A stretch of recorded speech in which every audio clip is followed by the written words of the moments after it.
që nga koha kur kreu i nismës Fatmir Limaj nuk përjashtoi mundësinë e koalicionet me lëvizjen vetëvendosje, sulmet e kryetarit të AHK-s Ramush Haradinaj nuk kanë pasur të ndaluar.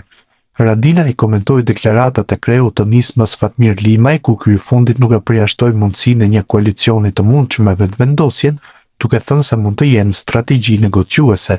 Nuk muj me fol për Fatmirin, ndoshta e ka strategji negociuese, s'jam i sigurt se çka ka vlerësuar. Kemi garuar bashkë dhe jam i kënaqur për zhurmën që e kemi bërë bashkë dhe besoj se edhe në qeveri të opozitës mund të jemi bashkë. Kjo mund të jetë një strategji e tij negociuese, tha Haradinaj. Ai përsëriti qëndrimin e tij se Kurti është i rrezikshëm për vendin, prandaj tha se kushdo që mundëson vazhdimin e qeverisjes së tij është armik i shtetit të Kosovës. Kurti e ka prishur pasurinë më të madhe të sigurisë, e ka prishur besimin me Amerikën, s'ka asgjë më të rëndësishme se siguria. Ky është në vazhdimsi duke i prishur elementet e garancisë së sigurisë.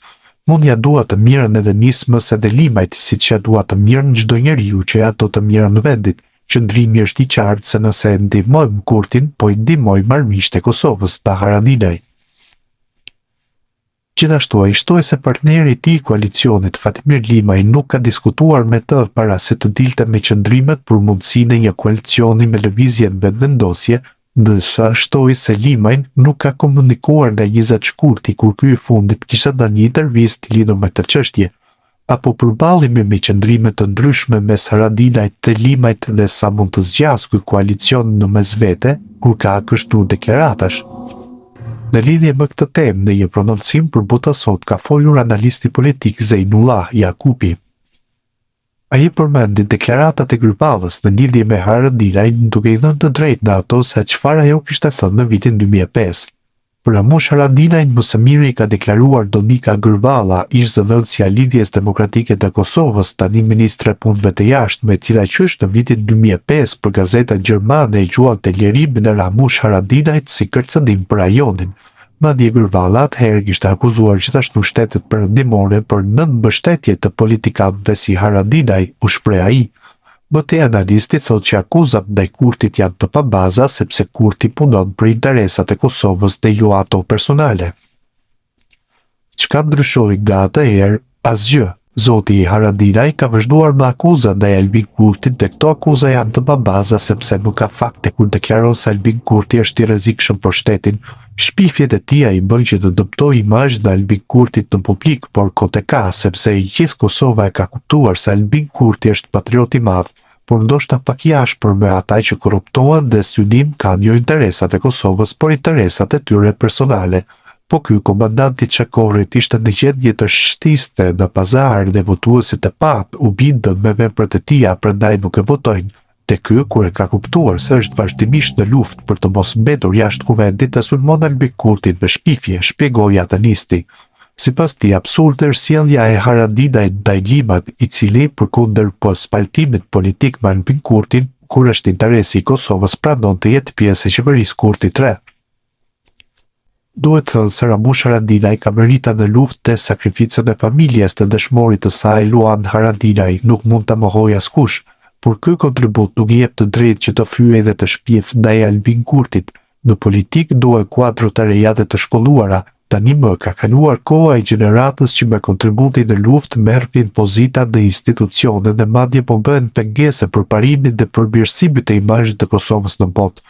Zatët pa u pensionuar kjo gjenerate politikantëve, Kosova e ka të vështirë të ketë ngritje të besueshmërisë dhe fitimin e besimit nga ndërkombëtarët e veçmas nga shtetet e BE-s.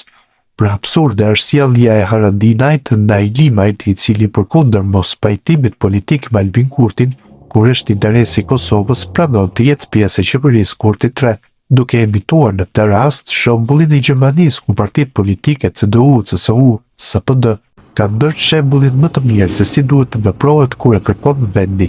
Me këtë rast, zoti Limaj e ka marrë mbi vete dhe prishjen e koalicionit me AHK-n, siç e ka thënë se partitë Shkërnevinda dhe Udi është i përhershëm. Por pavarësisht shpifjeve të zotit Haradinaj e Albin Kurti, edhe pa zotin Limaj, do të formojë qeverinë. Gjithsesi nisma socialdemokrate është ideologjikisht në një linjë me vetëvendosjen, ndërsa Haradinaj tutje do i beson Berat Buzhalës se vetëvendosja është e keqja e Kosovës. Dhe ky fundit me sa duket e ka bind për shpifje se gjoja vendosja është si AFD-ja, alternativa për Gjermanin, për ti kjo ekstremit të djathtë. Ja pra deri ku shkon marrëzia kur njeriu ka mëni politike kundër fituesit të zgjedhjeve, përfundoi analisti Zejnullah Jakupi. Ndërsa analisti tjetër politik Nexhat Haziri në një bashkëbisedim me PTS thotë që koalicioni mes AK-s dhe Nismës ka përfunduar në momentin që Lima i ka deklaruar se si subjekte kanë qëndrime të ndryshme. Koalicioni mes AK-s dhe Nismës ka përfunduar në momentin kur zoti Fatmir Lima i ka deklaruar se përkundër që ato kanë ngaruar bashkë në zgjedhje këto subjekte politike janë të ndryshme, dhe kjo nënkuptohet se edhe do të ndjekin interesa të ndryshme nga njëra tjetra. Kjo i pëlqen apo jo kreut të AK-s zotit Haradinaj. Ajo ka qenë kryesore apo rezultati arritur i këtij koalicioni është se të dy subjektet politike, AK dhe Nisma, e kanë ndihmuar njëra tjetrën për të kaluar pragun dhe që të bëhen parti parlamentare. Përndryshe nëse do të garonin veçmas, shihet se nuk do të arrinin ta kalonin pragun, u shpreh analisti. Në fund, ai përmend arsyet personale që Lima i ka për të hyrë në koalicion me vendvendosjen, duke filluar nga ato financiare e deri tek hakmarrja e PDK-s.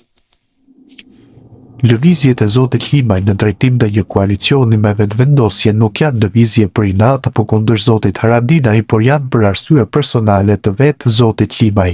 E para është arsyeja financiare dhe kjo nuk do shumë koment nëse merret parasysh profili prej politikani zotit Limaj. Dhe e dyta, Limaj po i hakmerret PDK-s për shkak se kjo fundit nuk e mori në koalicion në zgjedhjet e 14 shkurtit 2021 dhe i la jashtë parlamentit, dhe po ashtu në zgjedhjet e brendshme partijake të PDK-s pas humbjes së zgjedhjeve parlamentare, kur Fatmir Limaj ishte i gatshëm që ta shkrinte subjektin e vet politik dhe të shëronte një rikthim në PDK. Leadershipi i kësaj të fundit ja mbylli derën me arrogancë dhe tani zoti Limaj, shkuarjen e tij drejt një koalicioni me vendvendosjen për ta ndërtuar qeverinë Kurti 3.